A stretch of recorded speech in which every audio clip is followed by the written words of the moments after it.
Good morning दोस्तों, welcome to our YouTube channel SSC math addicts. SSC maths addicts पर आपका हार्दिक स्वागत है।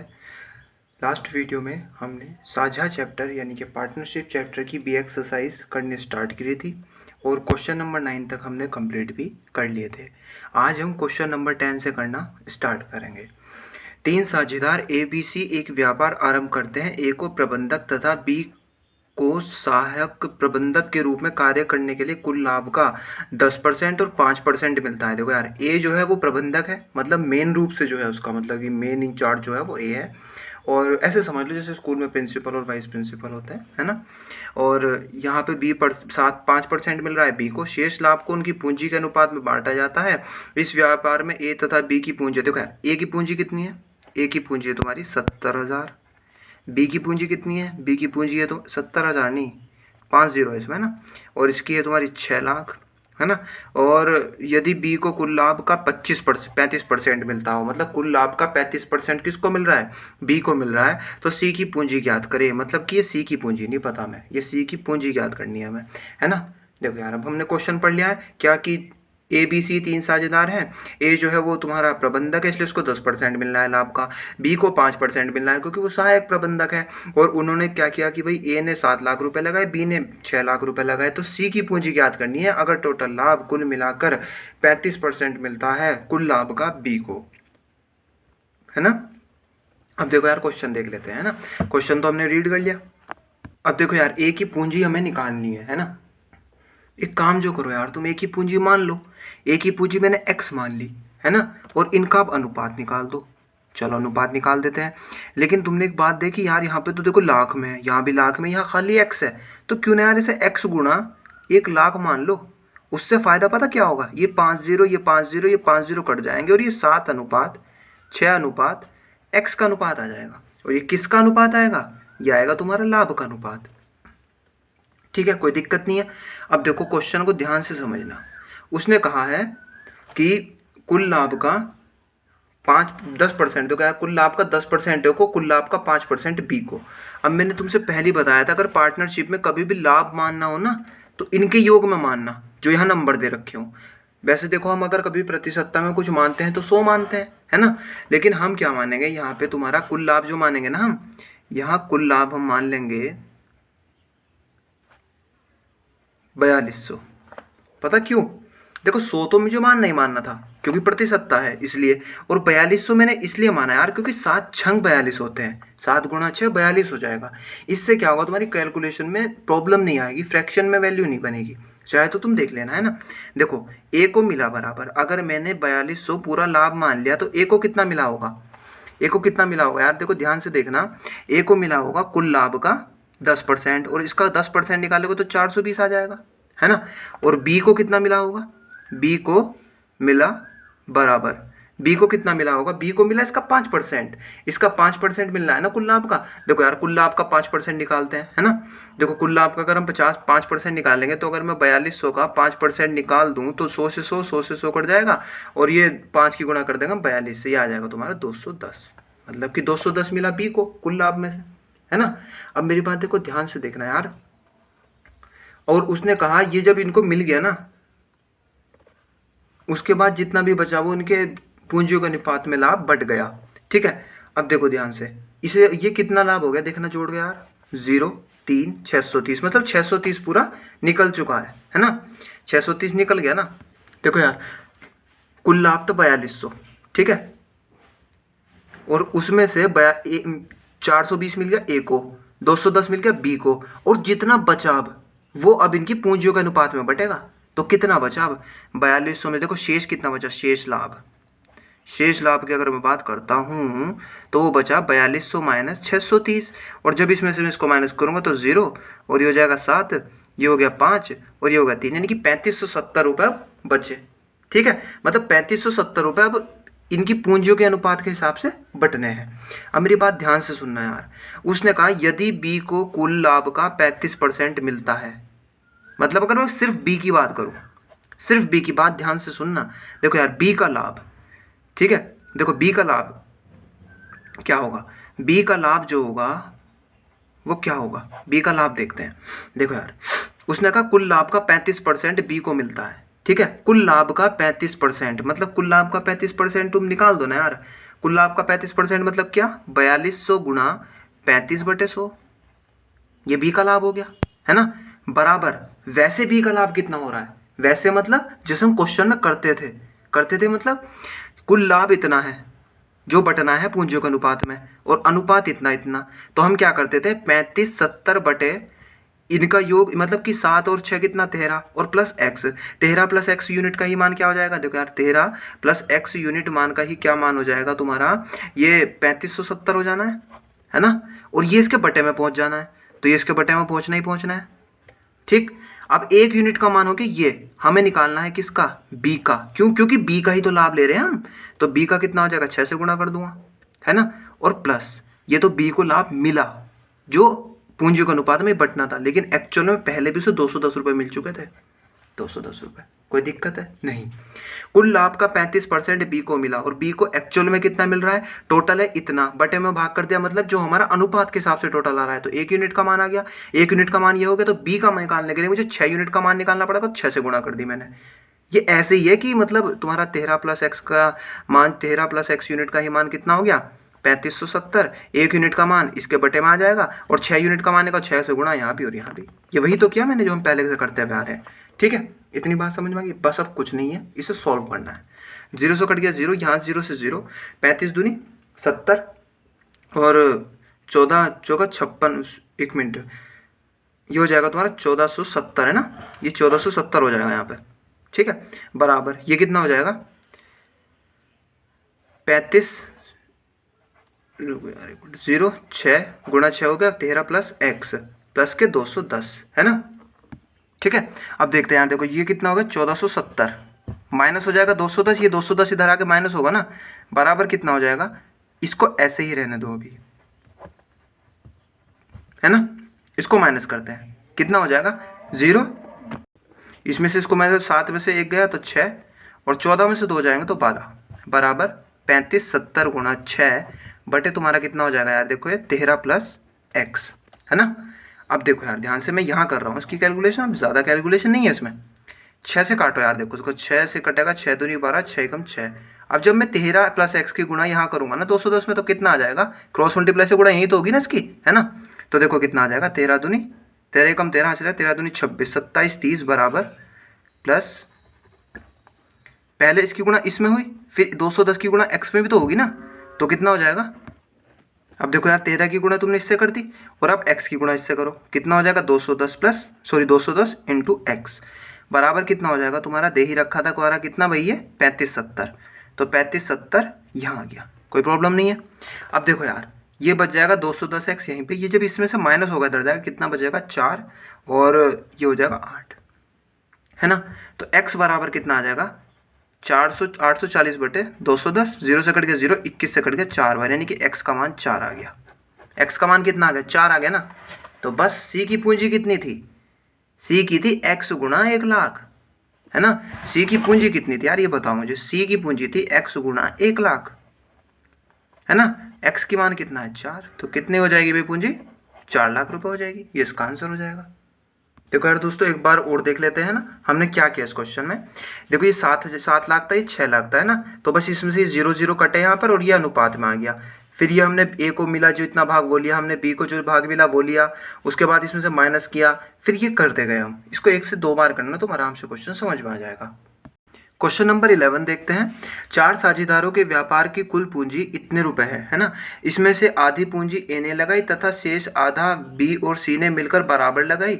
उन्होंने डी को व्यापार का प्रबंधक बनाया। देखो यार एक तो तुम्हारा ए है, एक भाई तुम्हारा बी है, एक सी है और एक फिर डी है ना। देखो डी ने पैसा नहीं लगाया, मेरी बात ध्यान से सुनना, 4 लाख रुपए उन्होंने सभी ने लगाए, मतलब कुल मिला के कुल जो लगाया ना इन्होंने तीनों ने मिलकर वो कितना 4 लाख रुपए लगाया, है ना। अब देखो यार तुम इसे मेरे क्वेश्चन को ध्यान से समझना, ए बी सी और डी ये 4 बंदे व्यापार में थे। जो पैसा लगाया है वो ए ने लगाया है कितना, आधा, आधा कितना होगा इसका 2 लाख रुपए लगाया, मतलब इसने। बी ने क्या किया कि बराबर बराबर हिस्सा लगाया, कुल 4 लाख रुपए है, 2 लाख रुपए इसने लगा दिया, बराबर बराबर कितना फिर 1 लाख रुपए लगाया होगा ना यार, है ना। और ये जो डी है ना इसने पैसा नहीं लगाया, इसे सिर्फ चुना गया कि भाई तुझे इस व्यापार की देखरेख करनी है, पैसे तुझे बिल्कुल नहीं लगाने हैं, हालांकि हम तुझे लाभ देंगे। अब वो लाभ किस हिसाब से मिलेगा उसको देखते हैं।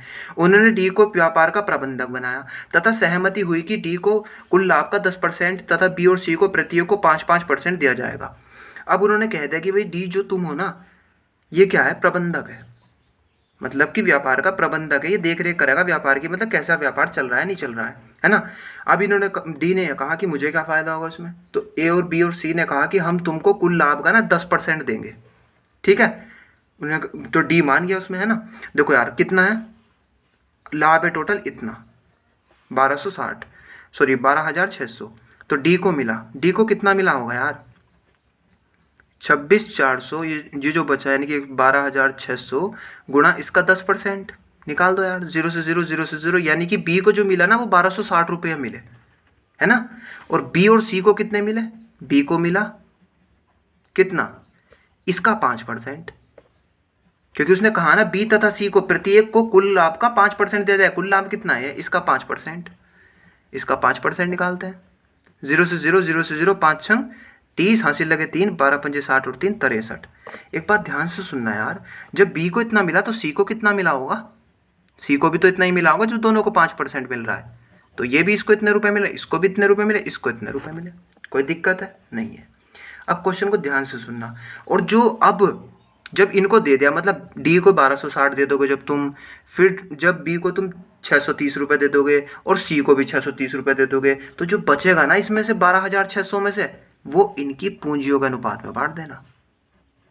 समझ गए ना क्वेश्चन को, इनकी पूंजियों यानी कि 2:1:1 में बांट देना। अब देखो शेष लाभ कितना बचा, शेष लाभ बराबर हुआ भाई तुम्हारा कितना, 12,600 माइनस इन सबको जोड़ देंगे ना, और इस जब इनको जोड़ेंगे तो कितना हो जाएगा, इन दोनों को जोड़ेंगे तो 1260, और 1260 को 1260 से जोड़ेंगे तो इसका मतलब 2 से 2 गुणा करनी है, तो 0 2 6 12 हासिल लगा, 12 दूनी 24 और 1 25। इसको माइनस कर दो इसमें से यार, 26 126 00 माइनस कर दो इसमें से 25 20 0 8 और ये हो गया 0, ये कितना हुआ यार 0 और 1, मतलब कि ये लाभ है जो तुम्हारा एक्चुअल में तुम्हारा इस पूंजियों का अनुपात में पटना है, ठीक है। तो देखो यार अब क्वेश्चन ध्यान से सुनना, ये लाभ का तो अनुपात है, ए का बी का और सी के लाभ का अनुपात है, तो टोटल यूनिट कितनी बैठ रही है, 2 और 1 3 और 1 4, 4 यूनिट का मान कितना है 10080, ठीक है। तो 1 यूनिट का मान कितना हो जाएगा यहाँ से, 4 दूनी 8, 4 पंजे 20, 4 दूनी 8 0, ठीक है।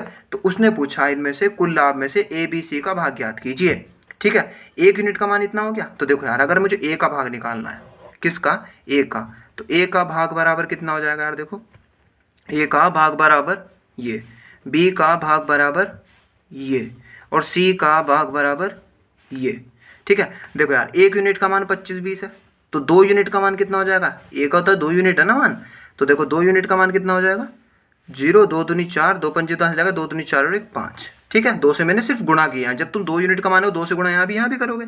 और सी का भाग कितना हो जाएगा, सी का भाग तो 1 यूनिट है ना, तो 1 यूनिट का मान ही ये है, तो इसका मतलब 25 20 हो जाएगा डायरेक्ट इसका, नहीं अभी बी को ये भी तो मिल रहा था ना, ये भी तो जोड़ो यार इसमें, 630, इसको जोड़ते हैं, देखो कितना हुआ 0, ये हो गया 5, ये हो गया 11 और ये 3, कितना हुआ 31 50 हो गया, है ना। ऐसे देखो सी का भाग निकालते हैं यार, सी का भाग कितना हो जाएगा, सी का भाग भी 1 यूनिट है, 1 यूनिट का मान यानी कि 25 20 और 25 20 फिर इसमें 630 जुड़ना है, तो इसका भी कितना हो जाएगा 31 50 हो जाएगा, ठीक है। और डी भी तो था यार, डी का भाग कितना हो जाएगा, डी का भाग बराबर, डी कितना लेके गया 1260 रुपये लेके गया, उसके बाद तो कहीं इसका इन्वॉल्वमेंट नहीं है, कुछ पैसा नहीं लगाया इसने, कुछ नहीं, तो ये इसके आंसर्स हो जाएंगे, है ना।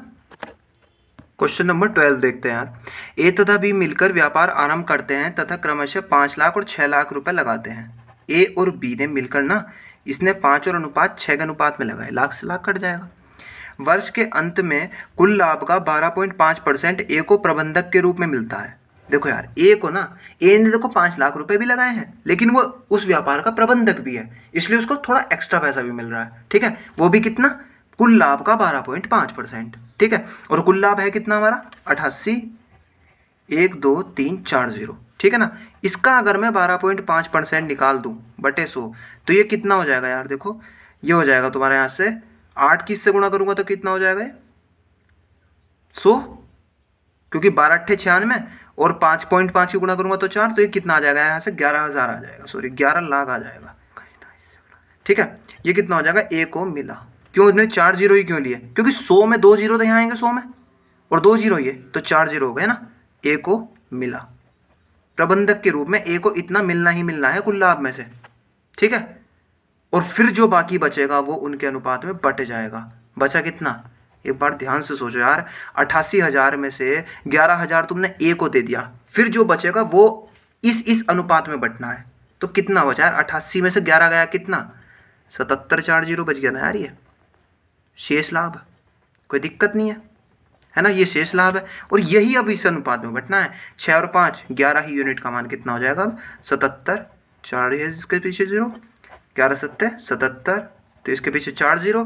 तो उसने क्या पूछा, देखो प्रत्येक का भाग ज्ञात कीजिए। अगर मुझे ए का भाग निकालना हो तो कितना है भाई, 5 की गुणा कर दूंगा इससे।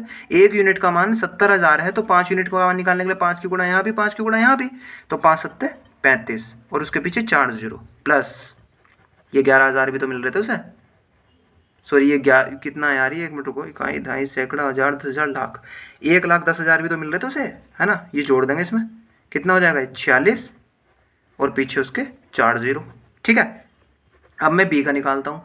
6 यूनिट है बी का मान, 1 यूनिट जब 70,000 है तो 6 यूनिट कितना होगा, 6 सत्ते 42, ये हो जाएगा 42 के पीछे 4 जीरो। और बी को कोई प्रबंधक वबंधक तो है नहीं था बी, इसलिए उसको एक्स्ट्रा पैसा वैसा कुछ नहीं मिला, इसलिए तुम्हारा 42 इसके पीछे 4 जीरो, ये भी इसका आंसर हो जाएगा। क्वेश्चन नंबर 13 देखते हैं। ए तथा बी व्यापार में साझेदार है यदि बी ने कुल पूंजी का 1/5 भाग, बी ने कुल पूंजी का 1/5 भाग 10 माह के लिए निवेशित हो तथा बाद में कुल लाभ का 1/3 भाग मिला हो। देखो यार एक बात ध्यान से सुनना, इस क्वेश्चन में फ्रैक्शन में क्या क्या दे रखा है। समय है 10 माह है, फ्रैक्शन में दे रखा है नहीं, तो तुम इसे छोड़ दो, कोई दिक्कत नहीं है। अब देखो यहाँ क्या है, 1/5 क्या है, ये कुल पूंजी का, पूंजी हमारी फ्रैक्शन में हाँ दे रखी है। क्या दे रखी है फ्रैक्शन में, 1/5। अब क्या मानो ऐसी पूंजी जो नीचे से 5 भाग जाए, मतलब कि हट जाए, तो मैंने माना पूंजी बराबर 5 रुपए। कोई दिक्कत है नहीं है ना, मैंने 5 यूनिट यूनिट पूंजी मान ली। ठीक है, अब देखो बात सुनना, समय हमें बटे में नहीं दे रखा, उसके बाद कुल लाभ का 1/3 तो माना कुल लाभ बराबर क्या मानू, जिससे बटे का 3 भाग जाए, 3 से गुणा कर दूंगा तो हो जाएगा, यानी कि 3 मान लिया मैंने कुल लाभ बराबर मैंने क्या मान लिया, 3 मान लिया। ठीक है, अब बात देखना, देखो ध्यान से, ए बटा बी ले रहा हूं मैं। ठीक है, ए ने क्या किया, ए तथा बी के व्यापार में साझेदार है यदि बी ने कुल पूंजी का 1/5 भाग, कुल पूंजी का 1/5 भाग, कुल पूंजी का 1/5 भाग, कुल पूंजी 5 थी ना, कोई दिक्कत नहीं है, समझ गए ना बात को। आगे 10 माह के लिए गुणा 10।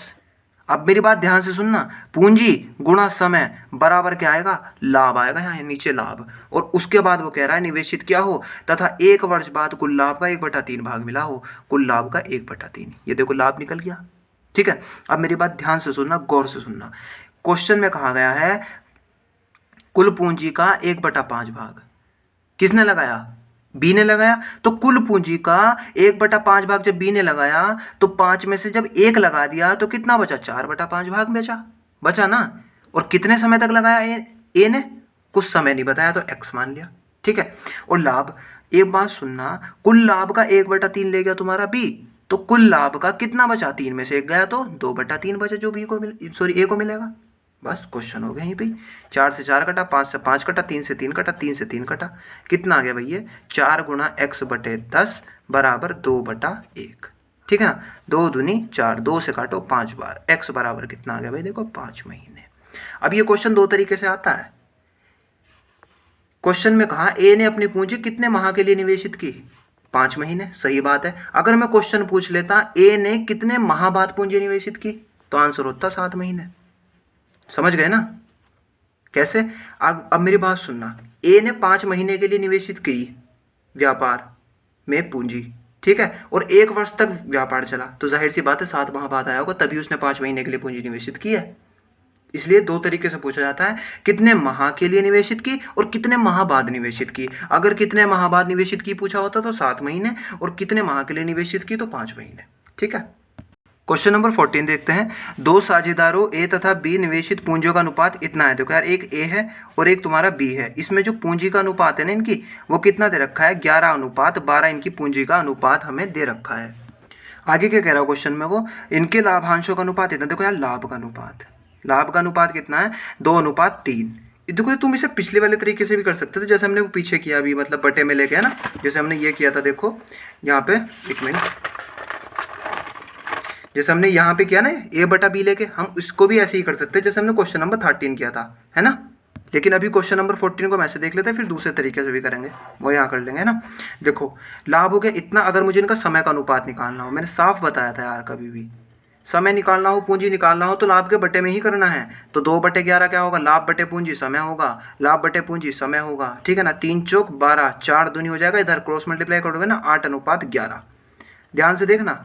अब तुम डायरेक्ट यहीं से 11 आंसर मत ठोक देना कि हाँ भाई बी ने 11 महीने तक अपनी पूंजी निवेशित की। नहीं, ऐसे नहीं करना। क्वेश्चन में कह रखा है ए ने अपनी पूंजी 8 माह के लिए निवेशित की। ए ने अपनी पूंजी 8 माह के लिए निवेशित की। हमारे हिसाब से कितने महीने के लिए निवेशित की? 8 माह के लिए। 8 ही यूनिट का मान 8 है, 1 यूनिट का मान 1 आ जाएगा। तो अब 11 यूनिट का मान क्या आ जाएगा? 11 आ जाएगा। इसलिए अब 11 आंसर है, यहाँ से डायरेक्ट 11 आंसर नहीं है। समझ गए ना? ऐसे होगा। और अगर हमें सेकंड मेथड देखना हो तो मैं ए बटा बी ले रहा हूँ। ए की पूंजी कितनी है यार? 11 है। बी की पूंजी कितनी है यार? 12 है। ठीक है, ए ने अपनी पूंजी 8 माह के लिए निवेशित की, ठीक है, और बी की पूंजी का पता नहीं कितने माह तक निवेशित की। पूंजी गुणा समय बराबर आता है लाभ। लाभ का अनुपात कितना है? 2:3। ये भी लाभ, ये भी लाभ, उन दोनों का अनुपात निकाल दे तो अनुपात ही तो आएगा बराबर में। ठीक है, 4 दूनी 8, 4 तिया 12, 3 से कटा ये 3, 2 से कटा ये 2, x बराबर कितना? डायरेक्ट आ गया 11। ठीक है, ऐसे भी कर सकते हो तुम। क्वेश्चन नंबर 15 देखते हैं। राम एक व्यापार में साझेदार है। राम कुल पूंजी का 1/3 8 मास के लिए निवेशित करता है तदुपरांत अपने निवेश में से 50% की कमी कर देता है। 2 वर्ष के अंत में राम कुल लाभ का 1/4 भाग प्राप्त होता है। मेरी बात सुनो ध्यान से। उसने क्या कहा? देखो क्या क्या बटे में ले रखा उसने? पूंजी का 1/3 यानी कि 1/3। 1/3 ही तो कह रहा है वो। तो देखो माना कुल पूंजी बराबर 3, ताकि ये 1/3 खत्म हो जाए यहाँ से, है ना। ये नहीं, अब ये नहीं है कि तुम मतलब 3 ही मानोगे, तुम ये 6 भी मान सकते हो। माना कुल पूंजी 6, तो फिर 2 आ जाएगी वो पूंजी। ठीक है, मतलब समझ गए होंगे तुम, है ना। जो बटे में तुम वो मान लिया करो। और उसके बाद उसने क्या कहा? तदुपरांत अपने 50%, ये तो छोड़ो, कोई दिक्कत नहीं है। 2 वर्ष के अंत में कोई दिक्कत। लाभ का 1/4 माना कुल लाभ बराबर। अब देखो ये तुम जो 4 है ना, तुम यहाँ पे 4 मान लो, क्योंकि 4 से 4 कट जाएगा, या फिर 4 के ही मल्टीपल में कुछ भी मान लो। 4 दूनी 8, 4 तिया 12, 24, 28, 30, सॉरी 32, कुछ भी मान सकते हो, है ना वो, लेकिन 4 के मल्टीपल में होना चाहिए। ऐसे यहाँ पे भी 3 के मल्टीपल में होना चाहिए। जैसे 3 मान लिया, 6 मान लिया, 9 मान लिया, है ना। अब देखो मैं ले रहा हूँ ऊपर क्या? राम। नीचे ले रहा हूँ मैं क्या? रहीम। ठीक है, क्वेश्चन में क्या कह रहा है? देखो ध्यान से। राम कुल पूंजी का 1/3। कुल पूंजी कितनी है भाई? 3 ही तो पूंजी है। इसका 1/3 ले रहा है राम। तो 3 में से 1/3 ले गया राम, तो 3 में से 2/3 कौन ले गया होगा भाई? रहीम ले गया होगा अपनी पूंजी को। ठीक है, निवेशित करता है तदुपरांत 8 मास के लिए निवेशित करता है। 8 महीने के लिए इसने निवेशित की। सिर्फ राम के लिए कहा गया, रहीम के मत कर देना 8 से गुणा, क्योंकि रहीम के लिए भी कुछ नहीं कहा गया, है ना। आगे क्या कह रहा है वो देखो। तदुपरांत उसने 50% की कमी कर देता है। 8 महीने तक ये पूंजी लगी रही। उसके बाद उसने क्या किया कि जो तुम्हारी प्लस, ये जो तुम्हारी 3 में से 1/3 राम ने लगाई थी ना, इसमें से 50% कमी कर दी। मैंने बताया था, ज्यादा वृद्धि हो तो 100 में जोड़ दो, और कमी हो तो 100 में से घटा दो। 50% की कमी की, तो 100 में से जब 50 जाएगा तो 50 ही बचेगा, तो 50/100 आ जाएगा, क्योंकि कमी की है। समझ रहे हो ना, कमी की है। और उसके बाद ये तुम्हारी भी पूंजी ही है, ये इतनी पूंजी ही है। अब समय से गुणा करोगे, 2 वर्ष के लिए कह रहा है, 8 महीने यहाँ हो गए तो 16 महीने यहाँ होंगे, कोई दिक्कत नहीं है। ठीक है, कर देता है। 2 वर्ष के अंत में राम को कुल लाभ का 1/4 भाग प्राप्त होता है। मतलब कि कुल लाभ कितना था? 4। इसका 1/4 प्राप्त हुआ किसको? राम को। तो जाहिर सी बात है इस 4 का 3/4 रहीम को प्राप्त हुआ होगा। जब 4 में से 1 हिस्सा राम के पास, तो 4 में से 3 हिस्सा रहीम के पास गया होगा, जब 2 ही व्यापार है इसमें, 2 ही व्यापारी है। ठीक है, आगे पूछा रहीम ने अपनी पूंजी कितने समय के लिए निवेशित की? गुणा x। ये जो इतना लेंथी दिख रहा है ना तुम्हें, ये सिर्फ तुम्हें समझाने के लिए हुआ है ऐसा, वरना 1 लाइन का क्वेश्चन है बस ये, है ना। देखो 3 से 3 यहाँ कटेगा, यहाँ से 1 कटेगा, 2 बार कटेगा, ये 8 बढ़ जाएगा यहाँ से। ये सिर्फ मैं 8 + 8 भी लिख सकता था यहाँ। देखो ये 3 से 3 कटा, कितना बच गया? 8 + 8, और ये नीचे हो गया 2x। बराबर ये 4 से 4 कटा, 4 से 4 कटा, 1/3 आ गया। ठीक है, ये कितना हो जाएगा देखो 16/2 x बराबर 1/3। 2 से काटेंगे 8 बार, x बराबर 8 या 24, मतलब 24 महीने, यानी कि 2 के 2 वर्ष ही तुम्हारा रहीम उस व्यापार में रहा। अब देखो तुम डायरेक्ट कैसे करते यार, मैं बताऊँ ना, ये मैंने मान के जो बताया अभी अभी तुम मतलब इस पर अभी पकड़ बनाओगे, उसके बाद प्रैक्टिस में जब आ जाएगा ना तो बहुत जल्दी कर लोगे। देखो कैसे, राम रहीम के पूंजी का व्यापार था 1/3। मेरी बात ध्यान से सुनना यार, 1/3 में से 1 राम की पूंजी, तो जाहिर सी बात है 2 रहीम की पूंजी। ठीक है, ये 8 मास के लिए रहा, इसका पता नहीं कितने समय तक के लिए रहा। प्लस उसके बाद इसने अपनी पूंजी आधी कर ली, आधी कर ली मतलब 1 रुपये था पहले, अब आधी कर लिया तो कितना बचा, 0.5 रुपये बचा, वो भी तुम्हारा कितना, 16 महीने के लिए। बराबर 1/4, 1 लाभ हो रहा इसको, तो जाहिर सी बात है 3 लाभ हो रहा होगा दूसरे को। ठीक है, 16 पंजे 80, 80 में से 1 पॉइंट हटेगा तो कितना जाएगा, 8 बचेगा। 8 8 कितना हो जाएगा, 16/2x बराबर 1/3। 2 से कटा, 8 बार 8 दिया 24, ये आ गया 24 महीने इसका आंसर। लेकिन पहले इस पे पकड़ बनो ताकि तुम्हें मतलब सारे कंसेप्ट क्लियर हो जाए, है ना। क्वेश्चन नंबर 16 देखते हैं। ए बी सी ने मिलकर इतने रुपए में एक मकान 1 वर्ष के लिए किराए पर लिया। ये 4 मास तक अपने इसमें इकट्ठे रहे। मतलब देखो यार, ए बी सी, ये कोई 3 बंदे थे, इन्होंने 13,825 रुपये में 1 वर्ष के लिए कोई मकान किराए पर लिया। ठीक है, अब एक बात सोचो यार, तुम 3 दोस्तों को, तुमने तीनों ने मिलकर एक कमरा जो है रूम मतलब रेंट पे लिया। उसके बाद सबसे ज़्यादा किराया वही तो देगा जो सबसे ज़्यादा महीने तक रहा होगा, है ना। तो देखो वो कह रहे हैं कि 4 महीने तक तो सब रहे, यानी कि तीनों रहे। उसके बाद क्या कह रहा है, तत्पश्चात सी मकान छोड़कर चला गया, मतलब सी सिर्फ 4 महीने तक ही रहा। अगले 5 मास बाद, मतलब कि अगले 5 महीने बाद छोड़कर बीज गया। इसका मतलब बी जो है 4 महीने तो रुका रहा, उसके अगले 5 महीने बाद गया फिर।